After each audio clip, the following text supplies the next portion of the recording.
Hello, everyone. We're live for another Onalytica Experts LinkedIn Live, and this series is basically tapping into the Onalytica Experts community to find people who can help other people in social media roles to be able to optimize their role and to be able to perform better and to really fly the flag for social media marketing professionals. So this week, I'm delighted to be joined by another two Sarahs. I've done another LinkedIn Live with two Sarahs, so this feels like a deja vu for me. But we've got Sarah O'Grady, who's the SVP of Brand Marketing for Vericast, based in the US, and Sarah Goodall, who I feel like we do a LinkedIn Live every single week, Sarah. Um, CEO of Tribal Impact, employee advocacy agency who activate employees on social media. So thank you so much for joining. It's an absolute pleasure to have both of you with me. You're welcome. Thank Nice to be here. you. Nice to be Uh, a guest and not an interviewer, well, I Tim. know I feel a fraud because I'm not called Sarah. I also feel a fraud because I'm kind of interviewing. But this will just be an informal conversation. So everyone will learn loads during this conversation. I have no doubt. And You please, cut your chance of calling us by the wrong name down by half by putting both of us on this panel. exactly. So We're so I both can't. going to answer the same question at the same time. Just call me Goodall, just so we know, Yeah. the difference. Yeah, I don't mean to. If I call them by their surname, that's why. I'm not trying to cause offense. I think I was got called by my surname at school. Is when I did something wrong. So just to set the scene, I think a lot of people. So we're talking about how to create a business case for social media programs, and there's so many stats from Forrester, Gartner, eMarketer, Smart Insights, Edelman, talking about how social media is a key part of the B2B buying journey. But yet, when you see research, I think there was Marketing Week in 2018, but there's so many different research since then talking about how one of the biggest challenges for CMOs is to measure the business impact of a lot of programs. We've also got influence marketing, employee advocacy, ABM programs, which have been emerging trends and now are mainstays in the budget for a lot of brands. So um, obviously there are still a lot of people in social media struggling to be able to launch these programs and to be able to continue them once they potentially launch a pilot. So I would love to unpick this a bit, and we're going to talk a bit about the key obstacles and the key success stories in being able to sell social media to senior management. So Sarah O'Grady, if I can come to you first, what have been your experiences in trying to build and get through business cases with senior management? And how have you seen this evolve over the past kind of 3 to 5 years? Yeah, well, that's a good question, Tim. Well, I mean, I think for one, I went from being part of a social team to being, more broadly focused marketing leader, meaning I was able to take my experiences, my understanding of social into the senior leadership room and have a seat at the table. And going from essentially struggling to make a business case to being able to support my social team, in articulating the business case and the value of social is a game changer, I think. So, even just 3 to 5 years ago, the attention in social was kind of on the wrong shiny object, maybe. We talked a lot about virality, and that was really the extent of social media value to executives, I think. And, it was there were a lot of those cases out there, certainly in the B2C space, that drove that narrative, about how to become the next Oreo dunk in the dark moment, whatever your brand was or whomever you were talking to. So I think we're finally moving into a slightly more sophisticated phase of social media marketing, and there are sort of multiple pillars of value that are seen now that it might make it a little bit easier to make a case. Still not a guarantee. I think we still have a lot of work to do. And I still tend to see resources are a lot leaner in social than they are in other marketing functions, but we're definitely making progress. Yeah, and I love that. I love how you frame that sort of from shiny objects to now the kind of multiple sort of pillars of value. And Sarah Goodall, we've been in the same room together when we've been talking to tech, professional services companies, and you're trying to talk about likes to senior management, and it's obviously not the right way to sort of frame the business value, because it's so much more than that. How have you seen the kind of trends over the past few years in terms Yeah, of I mean, speaking to the boardroom? yeah, just to expand on your point, I think, Sarah O'Grady, this is going to be fun, isn't it?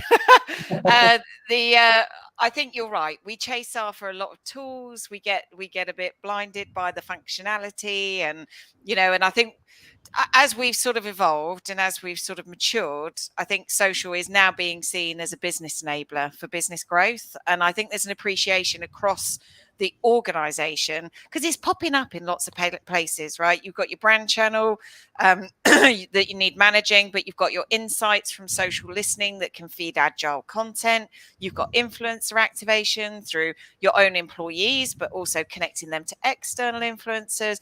So, and then you've got the whole social selling part as well. So I think there's recognition now across the organization that social is not just sat in marketing.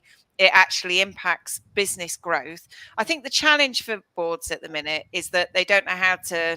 I was talking to our team about it this morning. How to get your arms around the whole thing and give it a big squeeze, because at the minute you've got, especially in large organisations, you've got silos operating, multiple tools doing the same job, multiple training curriculums, inconsistent, ways of communicating that. So I think for me that's where the challenge is at the minute. I think the board gets it, and from my experience, I think leaders understand the importance of it, but don't actually know how to get on with it. So I think there's a massive opportunity for marketing really to step up and own this, to pull it together, give it a big squeeze, and just own the whole framework. I would agree with that. I think, there's an education component of this for sure, given just how diverse and broad, horizontally social media has become across so many different areas. It's giving sort of access to senior leadership by the social media folks who actually understand the tools, the technologies, the data, the reporting, the value, who can speak to it firsthand. And I think that's been a challenge in companies where you still have, there's still kind of this mentality that social media is like, the kids' table of marketing. And, we are starting to change that story day by day. And it really has evolved quite a bit. I mean, you just look at the budgets and what fuels paid social in this world. And, but I think giving actual access to leadership with the social media experts themselves, instead of sort of having there be an interim sort of message relayer, helps significantly. It gives them a chance to really speak to that value firsthand, and educate on the things that that we have the ability to provide value beyond social, beyond marketing, from audience insight and other sort of data and third-party research and things that will really help move the needle for brands. Yeah, and I think what's really interesting, and Anita Vaselli from Ericsson would back this up as well, because obviously we're all championing more budget into social media teams, and Sarah Goodall, you're talking about everything being connected. So surely the impetus is on us as social media professionals to just do a better job at showing how connected it is. I mean, I guess the onus is on us, because people in senior management are obviously looking for answers. They're now getting it, but they just need to be shown the way. So would you say that the onus is on the social media professionals to do that? It's just quite challenging to see how it all connects up when you're in the moment and there's silos within large brands. I think there's an opportunity. I wouldn't say it's an onus. I would say it's an opportunity for the social media people to step up, and not just social media people. I think when I look at who we work with, they can sit in any part of the organization: digital comms, marketing, social media. The opportunity is there for the person who has the vision and the drive and the resilience, because you're going to need resilience. You're going to get a lot of doors slammed in your face, and you're going to need to kick them down. And so the opportunity is there for whoever chooses to drive the vision and the transformation, I think. So yeah, social media people have that opportunity. I absolutely believe that. But I think anybody does who has the vision. So it's more the characters you're going to need, the characteristics you need to make it work. It's not easy. I'd love to hear a few examples, Sarah Grady, from you, obviously in your previous role as head of global social media, and then obviously now as you're more kind of an expanded role with social media, just one part of your remit. Can you describe a few personal experiences or a few examples, maybe either side of the fence, to kind of to give a bit of color to some of these obstacles, or what didn't go so well or what did go so well? Well, I mean, in terms of, I think the reality is social is not an option anymore. It's a requirement for brands. It's not, should we do this? It's, what should we do there, right? So, really coming to the table armed with the right data on how consumers, or your customers are using social media is super critical. And, we, on my team, part of my team's remit now that I've expanded, I have an expanded role is within content and research. And we do a lot of research specific to the verticals that we service. And, we know the reality is consumers are using social. They're going to social to find answers. They're going to social to connect with brands. We know our customers on the B2B side are doing the same thing. They're looking for answers. And we also know that brands in the B2B space, customers in the B2B space, are evaluating fewer and fewer partners when they are making business decisions. And that means that they're the ones that are top of mind, the 3 or 4 companies that are top of mind, are the ones that are getting, they're getting the opportunities. And those are the brands that are in social, they're present, they're engaging with their customers in, really authentic ways. And I mean, that's just fact. There was a recent Wall Street Journal report that came out that said, I think only 17% of companies are evaluating more than 4 businesses right now, and they're going to social to connect with those companies, right? So, I mean, the reality is, it's out there. I think it's a matter of collating all of the data, all of the stats, all of the information that we have, and presenting it in a way that makes sense for leadership, that shows that, this is, again, not an if, but, when. Like, we need to be doing these things. These are no longer, they're no longer sort of secondary. They're mandatory.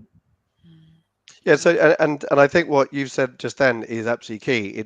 We've got to package it up in a way that senior management understand. And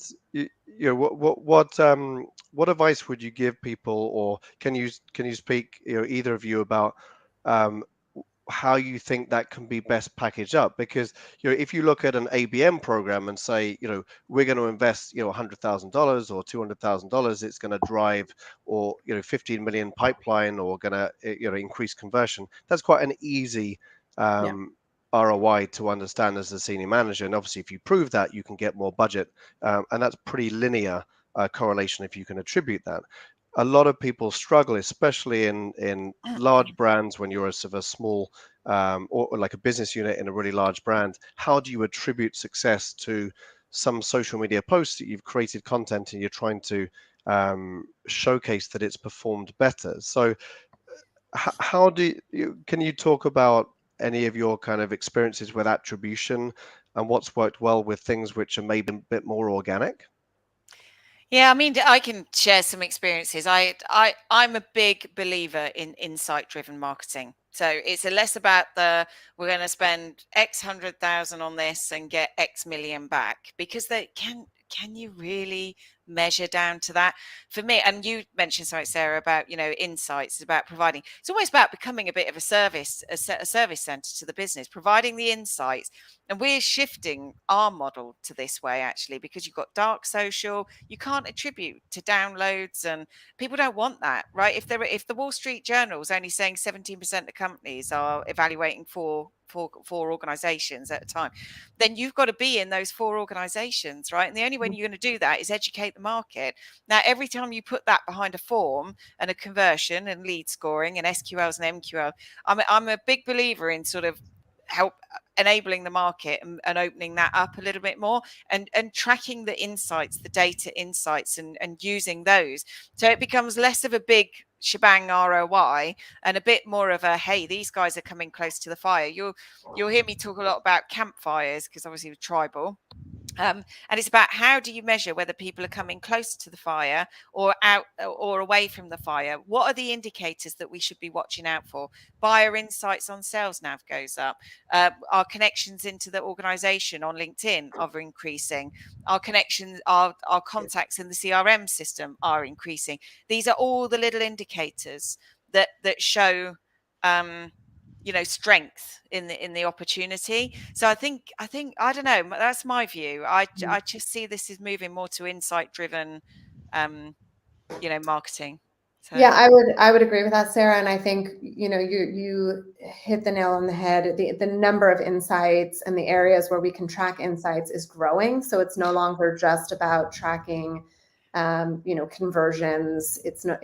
There's so much more there. I mean, attribution is always a challenge in anything brand awareness related. We know that, right? So showing how this activity positively impacts revenue is going to be a struggle for social media teams always. So what is in our control is showing real-time data on how our audience is reacting or engaging, with our brand in social. That's via engagement rates or click-through rates or downloads and net new names. I mean, whatever the goal is, kind of tracking against and communicating, I think, that progress, throughout the duration of a program or a campaign is really important. And I think it helps stakeholders see the value in the journey. It's not just about the destination and kind of the post reporting, and which can tend to be a little bit myopic of a view, but really showing that real time engagement and the different sort of insights along the way in different buckets that I think matter, and start to broaden the aperture for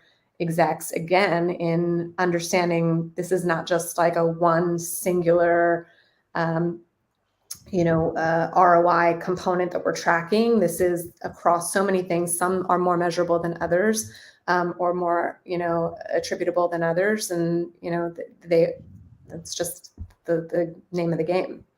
Yeah, no, I think obviously that this is a pretty advanced conversation, and both of you completely get it, and you're very good at I think educating your audience. There's a lot of people that would struggle to get funding for a program that doesn't have as much direct attribution. Do you have any tips for when it's part of a longer journey of how you've been able to bring senior management with you? I mean, Sarah O'Grady, you talked about you're bringing the senior management closer to social media, or obviously we're talking about exec comms and trying to develop exec social presence. Do you think that's the answer? Are there any other tips that you've got, or your experiences with how to enable them to see the longer term vision of organic social, which is harder to attribute to revenue? Well, it's a little bit of a diversion, but I think it's an important one, is to talk about, education and educating executives on the value of social, not just from a perspective of what value it brings to your brand or your initiatives in the business, but how it can really help you personally, and how those things are connected at the end of the day. And, understanding the triggers and the things that motivate executives is important when you're doing so.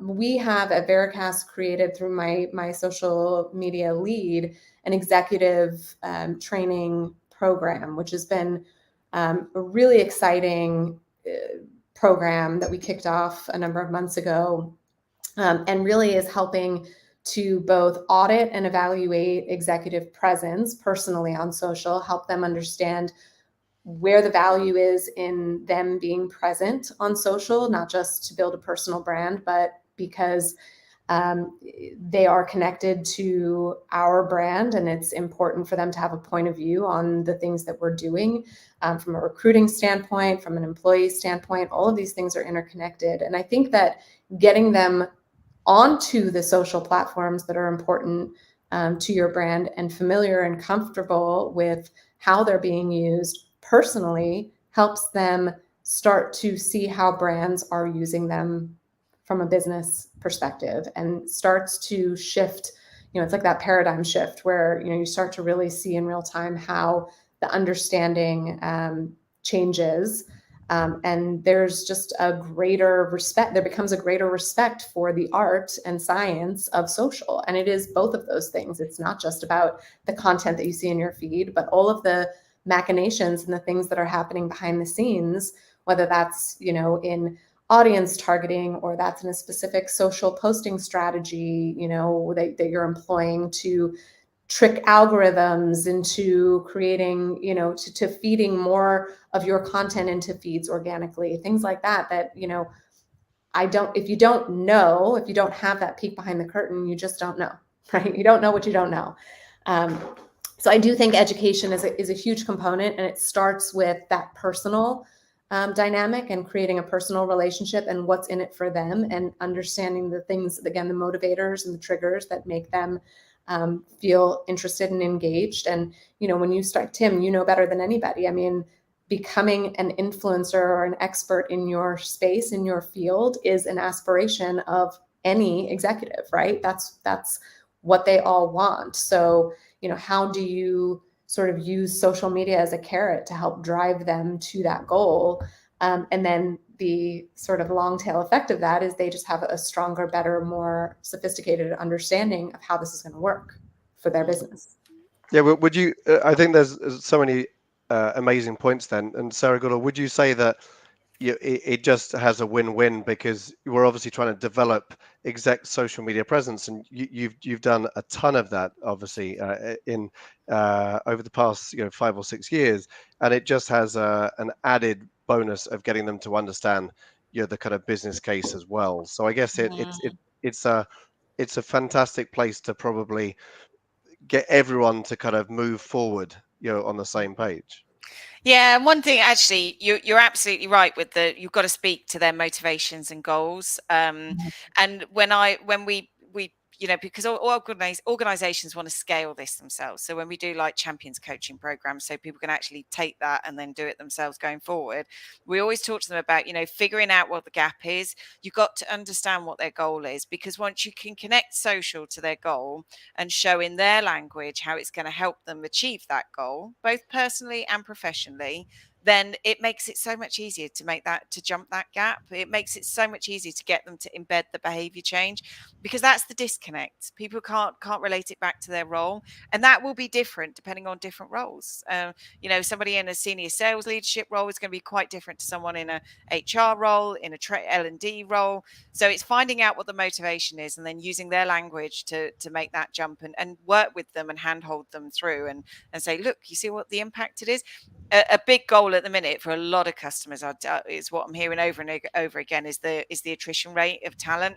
And never underestimate the value of a leadership brand in terms of engaging and onboarding talent, engaging and retaining talent, but recruiting and attracting talent. And I think Chris has just mentioned it as well in the social recruiting. Leaders have a huge role to play, and I don't think they realize their activity has a massive difference on whether people choose to work for your organization or not. So you've got to accelerate this, I think. So I think folks don't really understand that.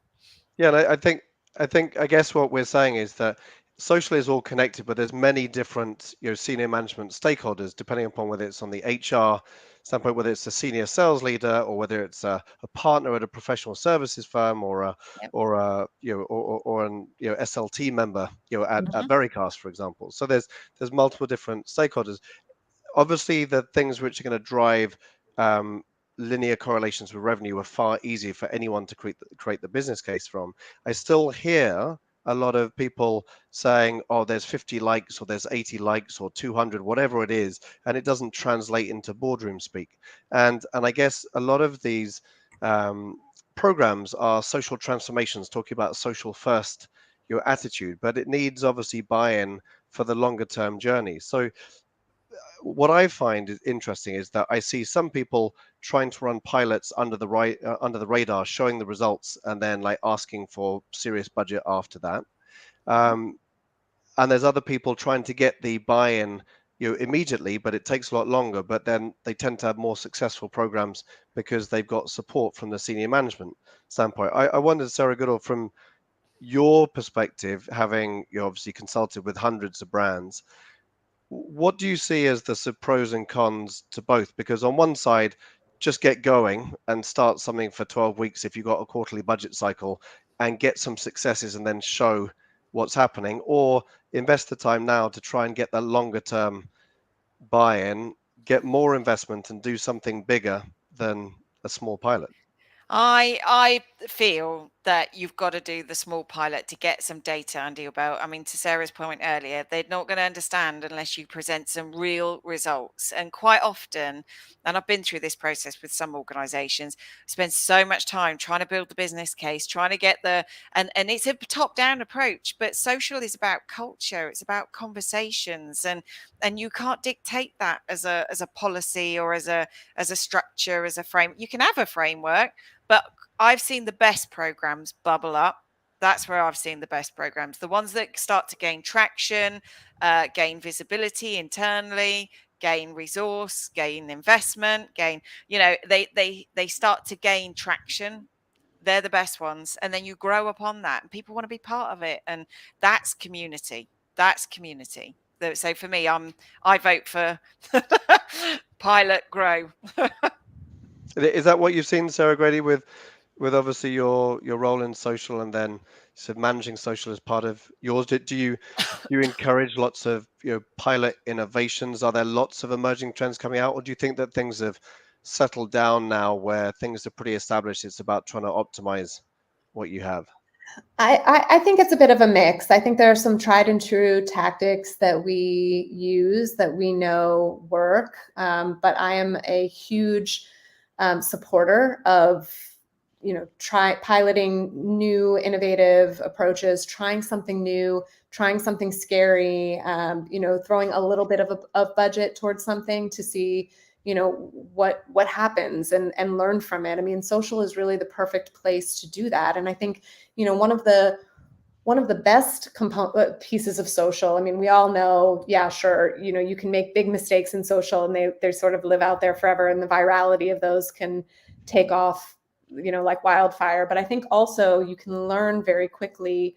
It is the only channel where we are getting real-time feedback on our activities in marketing. And so, we have to own that, take advantage of that, use that to learn and grow and, make the case, as Sarah said, for investment, from the inside out. Let them, let folks see kind of how things are working or not. And, when you do those small pilots and things aren't working, it's a hell of a lot easier to pivot and move away from that and, put your budget somewhere else and try something different. But I do think, behaviors are changing so fast in this day and age.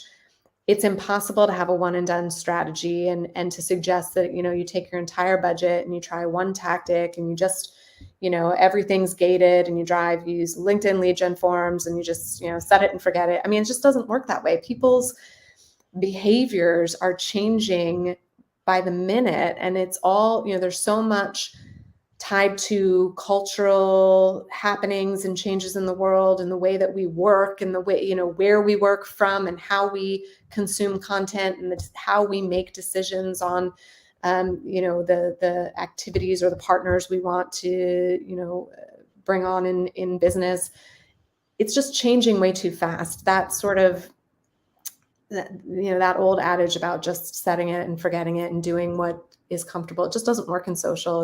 It's not a recipe for success. And I think those pilots really do help also infuse your team with that, inject them with some of that like energy and opportunity to think a little bit differently and creatively, and solve challenges in a different way. That is really important to keep a team, back to your point, Sarah, about attrition and how do we keep people, from this ever-growing fatigue of, sitting behind a screen with everything that we do and just having it kind of be this slog. Like, really engaging people, both your employees and how they engage with your customers, is more important than ever. Yeah, I love the 2 points you made about where can you get this real-time feedback, and also energizing the team, because as we all know, if you say to your team, next year will be exactly the same as the year before, but we just expect better results, then obviously people are going to leave. And your budget is 10% less than Yeah, your exactly. So you're just going to work faster, harder for less. Yes. Is not really the message that we want to give. So, and I think it's interesting because there was one pilot that one brand did, activating influencers. Reached out to, I think, about 10 influencers. All the influencers said they didn't want to work with that brand, and actually that was real-time feedback. It wasn't ROI in terms of monetary value. It was, what you're doing is boring. We don't want to be a part of this. Maybe you should change. And they just put a small. So I think it's quite interesting that, and that was a couple of years back, but I always recall that as saying, well, I think this is valuable for the brand. This is something that creates a pivot. This creates a step change. And yeah, the initial audience engagement was not there because, but let's leverage that real-time feedback and use it positively. So where else can you get that kind of feedback when you do the tried and tested? I think that's And that's interesting. and that's great evidence for leadership, right? We were talking about that earlier, about how you convince leaders. I mean, I know it's blunt and it's a bit raw and unfiltered, but if you've got influential people in the market saying that, then that needs to be fed back up, and so the organization can do something with it. And this is where social needs to have a, oh, I hate using seat at the table, but it needs a voice, in the I'm moving organization. from the kids table, like you said, Sarah Grady, to to obviously the adult table. Yeah, exactly. Please please ask questions to. I wanted to pick up on Casey Hamilton, Chris, and Abraham. Thanks for listening. And there are some great points about social media giving leadership real-time feedback from your market, from Abraham. Chris Kim talking about different sets of ROI on the internal audience and program, and Casey talking about micropayments are going to change the whole game of social media marketing and advertising. Feel free to ask any specific questions to both Sarahs. I wanted to move to the exec comms and the education piece, because Sarah Goodall and I do a LinkedIn Live on social advocacy, people who are very influential on social media. And actually what's coming out on that is education. They go to social media for education, and they find that so useful. Now that doesn't have an ROI in terms of financial or audience engagement or demand gen or brand awareness. That has intrinsic value to the exec leadership team, that they stay relevant to the market, and they obviously show up and can develop their personal brand. Sarah Grady, have you seen the education piece become almost like a business case for why you should be on social media, or do you think that senior execs still are wanting to see what they can get out of it in terms of pipeline or recruiting talent or awareness? Well, and I'm assuming that you mean from an education standpoint, educating our customers, or are you specifically? No, actually educating themselves on the topics and the subject matter experts.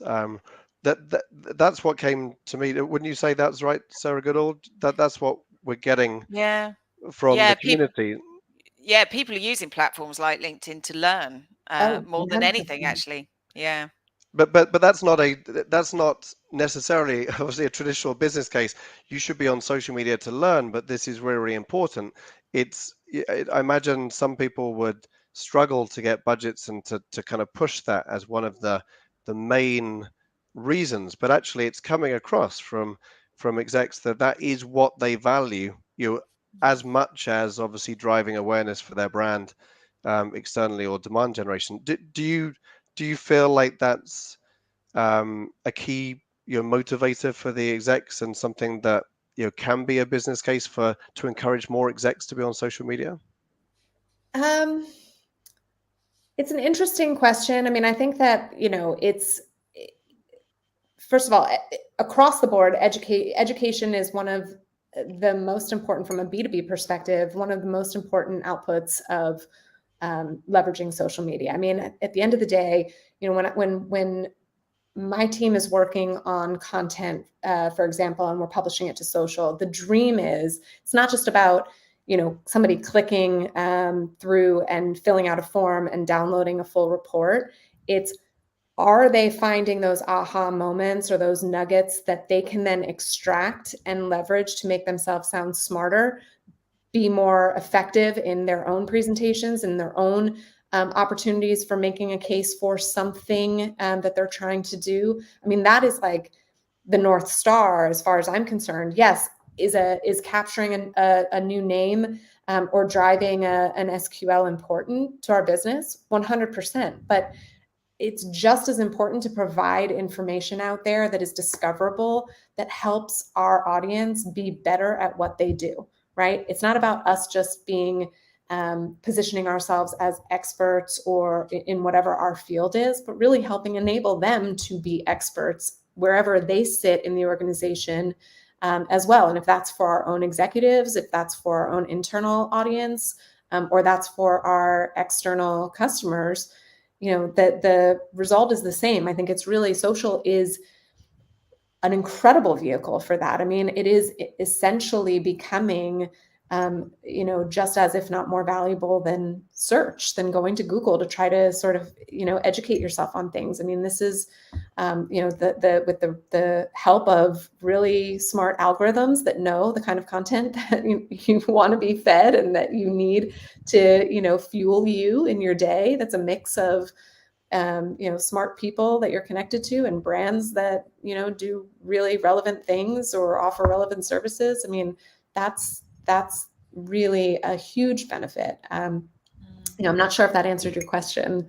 Yeah, I think I asked just a really impossible question to answer, but I think you gave a fantastic answer. And I guess social is all encompassing. It's what you're saying, and it's just got so much value. Education is part of it. You talked, Sarah Goodall, about the great resignation. Obviously, the fact that HR is now one of the main drivers of all of the employee advocacy programs, but it has changed a lot from, we need to get this business case over the line if there's new social programs. It's just, it is all encompassing. And so I think that's one of the main takeaways. I think that obviously different people struggle to get things over the line, but hopefully they have enough pilot budget to be able to do something interesting, to be able to sort of test certain parts out. I think sometimes, HR has, interestingly, I'm sorry, Tim. You go made for it. Go for it. about HR, and HR and our people team have become one of our biggest stakeholders / collaborators when it comes to social. I think that's important too, right? Really expanding where it is that you're seeking content from or storytelling opportunities from within your organization to educate or to inspire your audience is super important. So, they have become an incredible stakeholder for us because of the world that we live in. The fact that, we all experience this great resignation, or whatever you want to, coin it. Hiring processes have changed. Social has really become incredibly valuable for talent looking for new opportunities as they're seeking things, looking to connect, find more information about brands they're seeing opportunities with. Figuring out how to not only do business on social, but inject that humanity to social as well in whatever we're doing as a B2B brand is more important than ever. And so figuring out how to evolve your sort of number of partners across the organization to help sort of fuel that content strategy, fuel that feed with the right mix of content that inspires and educates and creates more of a 360-degree view of who you are as a brand and who you will be as a partner, who you will be, as a as a vendor, provide whatever your business is. I mean, this is really, really important. Values are just as important as value. In there's so much that I think goes into this now that requires such a cross section of input as well. Yeah, no, I absolutely love that. And maybe the next business case should just have the title "Inject Humanity," and it shouldn't be a PowerPoint. It should, I think this will be, how the business case will have changed from 2018, for example, to 2023, which is really cool. And I guess senior management obviously have progressed since then, and it probably will resonate a lot more. Sarah, I know, Sarah Goodall, I know that you wanted to ask a question for Sarah O'Grady about Yeah. employer branding. So go for it. Yeah, well, it kind of relates to this actually, which is the whole, the partnership between marketing and HR, which is, I remember writing about this like 10, 12 years ago, and I always thought, God, we should be talking, but it's inspired me. I'm going to maybe write a blog about it. But there is a connection between the employer brand, the one that employs people, the employee brand, the professional individual, and the brand. Right, the brand in itself, the brand voice, and I just wonder. And I'm figuring this out in my head, but I was curious to understand if you thought there was a connection, where it is. Yeah. Oh yeah, I mean, there's absolutely a connection. In fact, I think that it's just blurry at this point. These things all have to intersect in a really fluid way now. I mean, there are no real distinct delineations between those anymore. Everything is kind of happening out there in the ether in real time. And so, you building an employee brand, building an employee value proposition, all of those things are just as important to inject into your employee, your brand as you go out into the world and position yourself from a business value proposition perspective. These things all have to be intersected, in a really authentic way. I think they're, separating them doesn't really work anymore. So, your employees want to connect with you and they want to be part of the brand story in ways like they never have before, and in whatever fashion that is, whether it's, through sharing content about your employee resource groups or who you are as a brand culturally and the values that you have and the things that make you distinct or different in market. The things that matter to your employees are also the things that matter to your prospects and your customers. Those things are all sort of blended together. It's like a big smoothie. So. Yeah. I love that quote. We should capture that. Social media, all these practices like a big smoothie. You should brand the smoothie and do a blog. Social media smoothie. There you go. Yeah, exactly. If you were a social media smoothie, what would your department look like? Sorry, Goodall, Right, you were no, I think you're right. You said something there that resonated, which is, what your employees care about are often the same things that your prospects care about. And increasingly, I find that prospects want to work with companies that have a heart, that have purpose, that have, they're human. And actually especially service businesses, but not even services business, it doesn't matter. People want to work with nice people that they like and that they can connect with. And that happens within a company. Employees want to work with nice people that they can connect with and have feel like they belong. So there's something going on here, and I haven't quite figured it on in my head, but there is a connection, and it is a bit blurry at the minute, but there's a connection of values and value systems, and which I find fascinating, and I'm quite keen to do a bit digging on. So amazing. So I think we probably are coming to the end of time. So I wanted to sort of wrap up there. But what I love about this conversation is that I think we've all been in rooms probably 5 years ago when you're talking about social media and someone says, well, what is the ROI of that? Or if it doesn't drive immediate sales, then we're not doing it. And obviously, like you said, Sarah Goodall, you have to have a lot of resilience in social media because I've seen people actively want to punch a wall once they leave meetings like that. And we have moved on quite a lot. I'm not saying that there's not lots of challenges out there, but we have moved away from the shiny object to embedded programs, much more of a connected, not necessarily needing to prove attribution every single time, but Mm. there is a lot of exciting opportunity as things blend and blur even more to keep us entertained, to run new pilots, to innovate, to try and bring senior management together. So I love the real step change that I felt just being an onlooker, but being part of it over the past 5 years. And I think you've really brought that to the fore as two people that connect everything together and look at the big picture. So I just wanted to thank you for your comments, and thank you for all for the people listening and for your comments. Danielle, good to see you join as well. And if you want to see more of these kind of LinkedIn lives, please go to the Onalytica resources section on our website. Thank you to both Sarahs. I can't promise my next LinkedIn live will be with another two Sarahs, but I'll try and find them out there. I'm on a mission to find social media marketing Sarahs. So if you know anyone, let me know. Social Sarahs. I love that. But thank you to both of you. It was a really good conversation. I'm sure that the audience learned a lot. Yeah, cheers, Tim. Thank you. Lovely to be on this with you, Sarah. So Likewise. Thank Thank you very much.